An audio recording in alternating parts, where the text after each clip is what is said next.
Hi everyone, Ray here from City Fan TV, and I'm joined by Bernard Deneen again from the Citizen channel. How you doing, Bernard? Yeah, I'm all right, mate. Yeah, just been watching videos of certain players that we might be talking about and thinking, Hey. he's not Don't worth you? that. We were chatting off air just a minute ago, and I was saying I feel a bit empty, a bit, dare I say, naked. You don't want to see. That's a sorry sight, but no. We don't have a game midweek, and we're so used to playing 2 games a week and having lots of content, things to talk about. Do you feel something's missing when we're not playing midweek, Bernard? No, because I look at old games and do stuff on them as well. So there's always plenty to go at for me, mate. So Yeah. I'm never lacking anything to do. I might think, what order am I going to do it in? Yeah. But I mean, obviously, like this week, yesterday I did a look at the Fulham game, and obviously I've been looking at the West Ham game, and obviously I'm away for a couple of weeks, so I've been looking to the West Ham away game, and obviously the next game after that. So I'm always planning ahead. So I've always got plenty to do, as you know, and I've just been looking through the TV magazine for next week just to do a thing on that. So yeah, I'm not like you. I get out there and do these old fuddy-duddy stuff as well. Well, that's it. I was going to say, because I'm kind of living in the moment. Everything I'm doing is like now, because unfortunately, my memory's not so great anymore. I'm forgetting too much stuff. So I'm kind of living in the moment. And I'm having to relive Peter Reid and stuff like this. This is my problem. I'm having to keep myself grounded. Yeah, it just shows that despite what people say, City do have a lot of history, a colourful history. I have said on this, I mean, the thing is, you look at any team, and I don't particularly look for a certain event to look back on. I just pick a game like the West Ham game, and it's just a random game. Just doesn't particularly mean anything, but there's stuff happening. There's stuff happening in and around it. So that's literally one game. I mean, every single club has a game where there's significance. Yeah. No matter how insignificant it seems, there's interesting things, and that's what history is. It's not about, it's about all these tens of thousands of games, and you can literally pick any up at random, look into it, and there's something interesting in it, and that's what I find every time I do one. Yeah, I'm going to throw you here because I'm going to throw you now. Now we've had that little chat about history. I'm going to throw you. I'm going to do our things topsy-turvy because we were going to talk about Matheus Nunes, and do a Fulham preview. I'm going to do the Fulham preview first. Catch you on the hop. But I'll tell you why. It's because we're talking about history, and we're going to be playing a club with a ton of history in Fulham, going back, a very, very long time. I mean, you've been to their ground, haven't you, on the banks of the Thames? I haven't, mate. No, it's one place I've never been. I've never had. Obviously, recently, I just couldn't get a ticket, and I never went to London as a kid. Only Wembley when I was going in when I was a teenager, and even in my 20s. For some reason, I sort of didn't get down to London much, probably because of cost. It was always a bit more expensive, so I didn't get to see that many London clubs games till fairly recently, like Arsenal. I went in the 70s once and then ticked off again. I went to White Hart Lane once in the 90s. I've never been again. And places like Fulham, I've just never. QPR, another one I've never been to. I'd love to go, but I've just never. Brentford, I suppose, is Fulham, isn't it? Places like that. And now, because of smaller grounds, you're never going to get a ticket unless you stumble across one. That's it. I mean, I actually was outside QPR's ground this year. I was doing a gig nearby, and I just remember going past it. But wow, it's a long time since I was at Loftus Road. I mean, I was a bit luckier in as much that in the early 90s, I went to London in 1990 or nearby. I lived in Guildford and in Surrey. And so I could go to away games there. I mean, it's hard for me to come to Manchester. Actually, it was the other way around. It was too expensive to come to Manchester. And I've told people, and I've told this story many times on the channel, I earned 600 quid net a month in my first proper job. And 200 quid a month went on rent.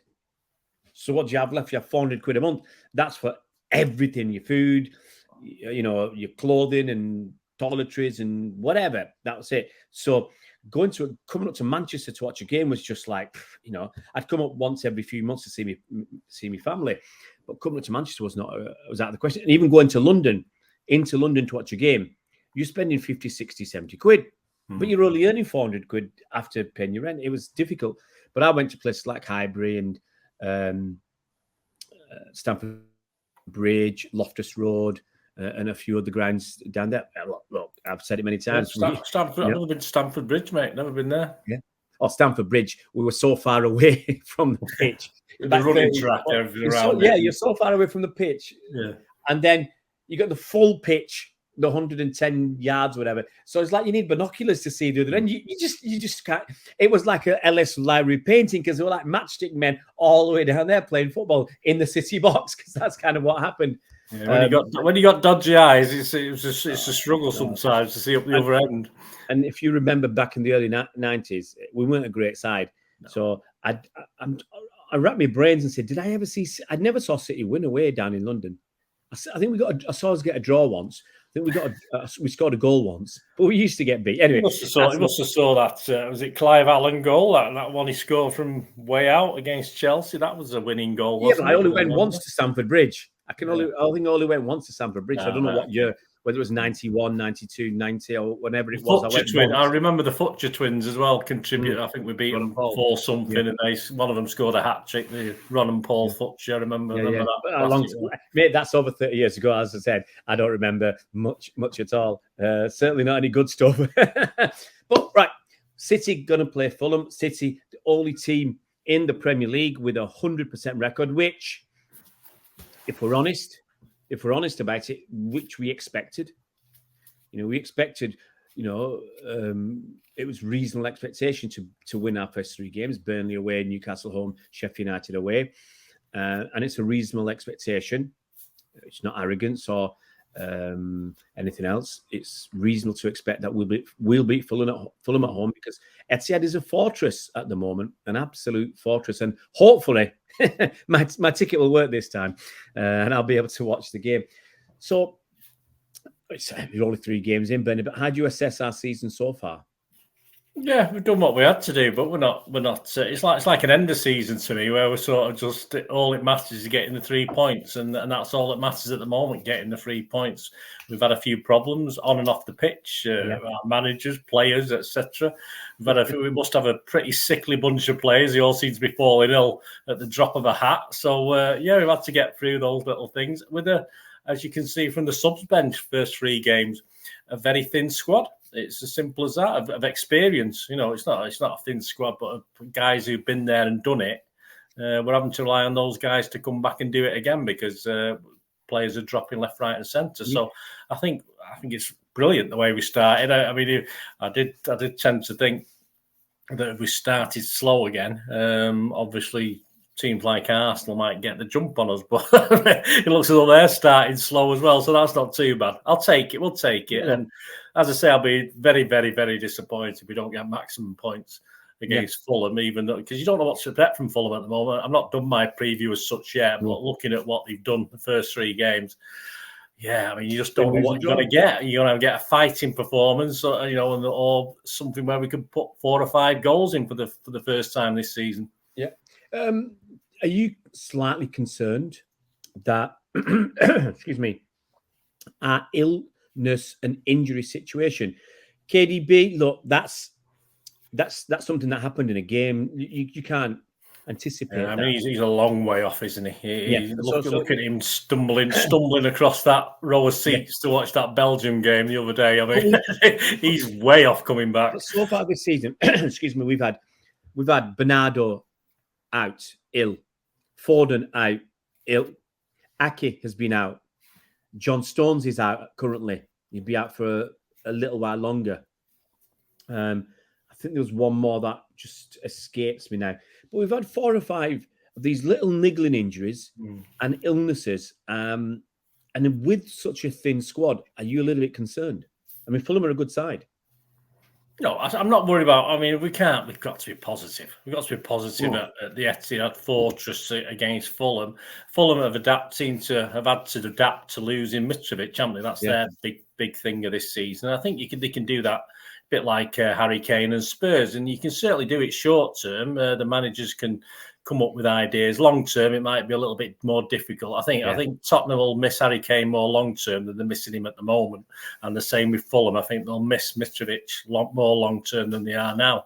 But you've got to be. I'm fairly, I don't think we've got any more added problems to what we had for this week. So based on the squad we've got, I think Gvardiol, I bet he wouldn't have played 2 or 3 games when in other circumstances with John Stones around, etc. And Kanji had been fit as well. Yeah. So, he's had to make certain things. Lilo did okay. I didn't see him up remonstrating in the last game. I didn't see him on, like Pep would be in the technical area. I don't think Lilo did much of that. Usually he sat on his bum. I couldn't see anything in his ears or whatever. I don't know what he was doing, but yeah, Pep will have his team for this week, and we've got to be confident. We've got to be confident. It'll be devastating, and I'm not using that term lightly. If we don't get 3 points against Fulham, I mean, just as a joke, as an aside, I mean, we laughed last week about having a hologram, but do you think it'd be something else if City actually, maybe they didn't listen to us, but if they actually had a hologram or something of Pep before the game on the side of the pitch? I mean, that's just that would just be class. That'd just be a top level thing. If we hadn't thought about it and they did it, we'd say that was brilliant, wouldn't we? Yeah, I mean, a team talk. I mean, it's only natural. A manager gives a team talk. He talks to players individually. Of course he does, but he can do that anyway. He can ring up every single player if he wants and say, right, you're playing against Fulham. This is what I want you to do. He can talk, and then he can talk as a group. And, he does it in the dressing room. Perhaps sometimes he doesn't, depending, he's a manager. Sometimes perhaps he says, just go and do it, just go and do it. Although, sometimes they need more. Sometimes they need more of that, don't they? He knows what they want. And it won't surprise me one iota. What I mean is screen in the changing room. Do it for the fans. No, do a hologram on the pitch for the fans, for us fans, so we see him, and that'll send some, murmurs around the ground. That'll just give it I think that'll just give the atmosphere a bit of a pep. Yeah, everyone take the mick, of course, but so what, Yeah, but there's nothing wrong with the self-deprecating humour, is there? Other clubs, the truth is, other clubs will take the mick. Absolutely, they take the mick. But they'd also wish that they'd done it first. Yeah. Come on, City, do this. Do this for Bernard and me. Do it. We can. Well, I'm not sure we can dine on this for years if City copy our idea, but it'll be a fun. Anyway, we'll go back to Fulham. All right, let's talk about this game. Fulham. They've had that. We briefly mentioned earlier on. They've had that win, loss, and draw start. I mean, that's basically how their season has gone. They won the first game. Do you know who that was against? I'm going to test you now. The first game? Yeah, Everton. You know everything, Bernard. And then they had a... Maybe deserved that from what I looked at, what I saw. I think Everton were unlucky, but I thought Fulham stayed in it and nicked it, basically. And so what? If Mr. Heckingbottom can say Sheffield United deserve more from that the other day when they did not a lot during the game, apart from wrestle players, then I'll credit Fulham for nicking that against Everton. But then he got shown up, didn't he, against Brentford? Got absolutely stuffed. I mean, I know they were a man down, weren't they? They got a man sent off, which tends to be a bit of a problem for Fulham. What's happened to the discipline? They got a man sent off against Brentford, and he got a man sent off, of course, on a weekend against Arsenal. So perhaps the discipline's gone a little bit. They were unlucky. Against Brentford, they were 1-0 down when they had Tim Ream sent off. I think it was 2 yellow cards, wasn't it? And then they obviously let in a couple more goals. Against Arsenal, I actually think they put up a pretty good performance against Arsenal. And I think Arsenal... It used to be an old-fashioned word, a spunkier performance against Arsenal. It's not rude, it's a fashion, it's a word. Yeah. And I think they did that, perhaps more so than against Everton. I thought, of course, it's a... you got to think about this, haven't you? There's a lot of London derbies, of course. Yeah. There's quite a lot of London teams in the Premier League, but there's a lot riding on it. And I mean, we don't have that pressure so much. All right, we've got Liverpool, Everton, United, local to us. I suppose they're sort of derbies, if you like. But in London, there's a lot of London pride counting on these things, and it's good that Fulham, can go to places, and they love nicking points from the so-called bigger neighbours. So they drew with Arsenal 2-2, which obviously, we had a good laugh about. They are actually, if I'm right, they're playing Spurs in the Carabao Cup this week. So that's tonight, 7:45. So we're recording this on Tuesday. Yeah. Tonight. So So maybe they will hoover up a position in the next round of the Carabao Cup tonight. Let's talk a little bit more about Fulham. You mentioned earlier on that it's going to be an issue that they've lost Mitrovic. But the question is, how big a loss is it going to be? They're currently papering over the cracks. They just have to get on and live with it and just move forward. There's also talk, I'll just throw this in, that Tosin Adarabioyo might be on his way. I don't know, I think we've got a small sell-on clause with him. We might make a bit of money out of that. He's gone over into Europe. So how do you think they're going to cope with the loss of Mitrovic and possibly Adarabioyo? Well, again, I mean, both. I'm not too sure on who they're supposed to be getting in. And when I did look about a couple of weeks ago, they hadn't actually made any fantastic purchases from what I could see, or names that I've known anyway. But he's okay. He's an okay manager. He's not one of my favourite. The guy there, he's all right. He does a good enough job, and I don't think we had any thoughts of them going down before the season started, and perhaps Mitrovic was on the borderline of going, and so we knew that anyway when we predicted what was going to go on. I don't think that's a great loss for the other guy to go. You just mentioned either, so I just think they're well organised. I just think that they're definitely capable. They're not. There's certainly 3, 4, 5 teams possibly not as good as Fulham. Last season, I thought when you think back to what we played them last season, I thought they played pretty well. And that's all down to being a good run team. And we do expect them to get relegated at some stage, but not just yet. Yeah, I can tell you who they bought. They've got in Chris Donnell, but I think he's a kid from Perth Glory. I think he's an Australian kid. They got Raul Jimenez from Wolverhampton Wanderers, but he's not obviously been the same force since he had his fractured skull. Yeah. They got Nigerian lad Calvin Bassey from Ajax, who got sent off against Arsenal, 2 yellow cards. So, but because of the Carabao Cup, I think that's the game he's going to miss tonight. They got Adama Traore, our good friend Adama Traore from Wolves. Oh God, Traore. As long as we keep a Traore under control, we'll be all right. So that'll be interesting. And I think today they are signing Timothy Castagne, who is a Belgium lad from Leicester City. So those are the people that have come in. The people that have gone, that have left. The only one, if we're being honest about it, that we'd have heard of is Alexander Mitrovic. You've not heard of maybe Shane Duffy, you might have heard of, Joe Bryan, but these are, with all due respect to them, small-time players. So I think it's going to be a tough game for Fulham. We showed again against Sheffield United. We're going to have the lion's share of possession. I think I'll say 64 to 70% possession, something like that. Yeah. Fulham. We'll put it this way: we've got to put it in the net a bit better than we did last time. Yeah, just checking. Man City just sent me a message. See what I've just bought. Apparently, I've just bought. No, in my luck, this will be chicken exchange. That's rubbing it in, isn't it? That's that Newcastle. That's rubbing it in. They just told me they paid me my 20 quid rubbing it in for that Newcastle ticket that they cocked up.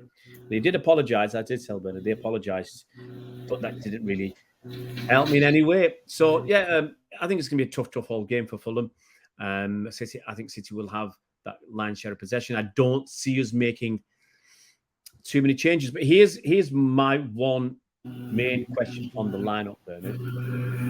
2 questions I can ask you on the lineup. We've got to think about the defence. So my first question is, would you change the defence at all? We're not playing 2 games a week, so we're all right there. And in attack, there's no way in the world Phil Foden is not starting this game. So how, can Lilo Lil drop Jack Grealish and let Alvarez and Foden play and Bernardo, or will Pep have his way and will Grealish start? Yeah, my apologies.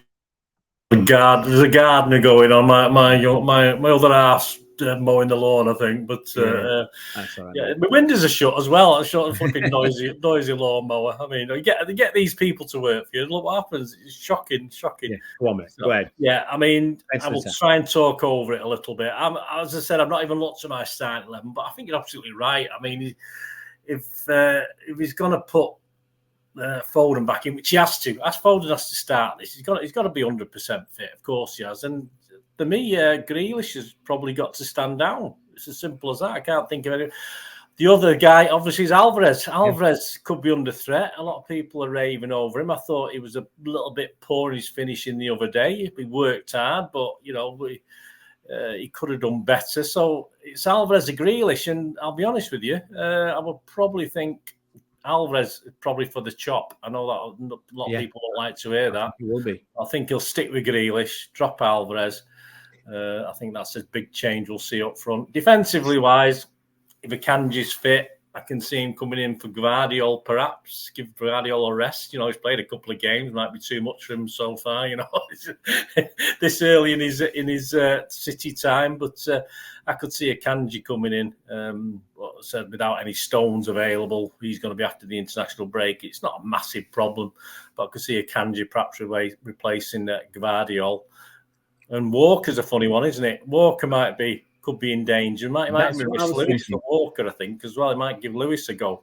Well, I was thinking, could we play 3 at the back? We're at home. We're going to play against a team that occasionally will play football, a bit more than Sheffield United, but they'll still be looking to defend heavily. So part of me thinks it seems ripe for having 3 at the back. Whether it's Ake, my preference probably would be Ake, Ruben Dias, and you might, because Stones isn't there, put Akanji on the right. So, I don't have an issue with that. Would, like you say, resting Gvardiol, and maybe having Lewis and putting Lewis with in the middle with Rodri. Maybe even resting Rodri. That's a big one. Kovacic and Lewis in the middle. Oh, you're on mute, mate. You're on mute. You're on mute. It's all right. It's getting louder, the lawnmower. Sorry, mate. Resting Rodri, that's a good shout, actually. Very good shout. We've got Kovacic to play anyway. We don't need to put, would you put Phillips in? No, otherwise, otherwise, what use is he? I mean, he's got to do something at some time. No. Don't get me wrong. Okay, I'm saying Kovacic and Lewis. Yeah. That makes sense. Yeah, say Lewis, in that position. Yeah. That you probably play Stones and Kovacic if Stones was there, but obviously he's not. So, yeah, good shout. Good shout. I think up front, the easy one, like you say, it's easier to drop Alvarez than to mess about with players up front, because Bernardo's on the right at the moment, or in the attacking midfield. Yeah, I mean, I saw on Twitter, someone said the other day, so I didn't comment. I nearly commented. One of the regulars, I don't think it was the Sheik, actually, we mentioned before, but he was saying about Alvarez is now a regular, he's going to be a regular start, and I sort of think, I'm not sure. I don't know why you're basing that on. He's not the regular start for me at the moment. Oh, here you go. It's pretty straightforward. Rodri is a regular starter. In our attacking spots, let's say we've got 4 defenders. Rodri's a regular starter. Kovacic is a regular starter. Foden, when fit, is a regular starter. Haaland is a regular starter. That's 4. Okay? You're allowed 6. Diaz. Grealish, Alvarez, Bernardo. Diaz. Okay? And I'm sorry, Alvarez is above Grealish and... Bernardo's above Alvarez and Grealish, and you're basically left with... It's a toss-up between Grealish and Alvarez. And here's the thing. Foden can play attacking midfielder, number 10. Haaland played striker. Bernardo's been playing on the right. Grealish plays on the left. Where's the space for Alvarez? It's on the right. Does he get in ahead of Bernardo Silva? No, he doesn't. So he has to go on the left. But then Doku's waiting in the wings. So... I think it could be a tough all season for Julian Alvarez unless he starts consistently banging in the goals. Yeah. He had a couple of opportunities against Sheffield United. If he'd scored one of them, the calls for his retention permanently are there. They're growing. Yeah. But as we've seen with Cole Palmer, scoring a goal does not mean scoring a goal and being man of the match does not necessarily mean you're going to be playing the next game. So it's going to be very, very difficult. I think it's another tough season for Julian Alvarez, especially if we go out and get Mateus Nunes. He has to take those chances. He has to take those chances that that specifically the one he did before we actually got the second goal, which he's got to be hitting the target with it. You know, he can hit the target from further out. He's got to be hitting the target with that. Do it. You're right. I sort of held. I'm not very, when I watch on telly or watch at home on the computer, I'm not very animated. Yeah. But when he missed that, I went, I held my head in my hands. I just thought, for God's sake, Albert, we know you can score these goals. At least make the goalie work, mate. Yeah. No. It's going to be interesting because I would throw this out. What about the Doku? I talked until you mentioned him about a minute ago. I forgot all about him. What about the Doku? I'd imagine he's not going to start. I don't think he's going to start. I don't think he'll start till Pep's around. But there's nothing to say if we can dominate this game as we should, that he can't come on in the second half with 2 or 3 up against Fulham. I can see him coming on the second half if like you say, we're 2-3 up, and I can see him playing the Carabao Cup game from the start. That's what I'd like to see. But I will put out a tweet later on because, they've dropped this slogan, and I don't see their adverts in England. Are they still around? Daewoo, the car company. And they used to have this thing, that'll be the Daewoo.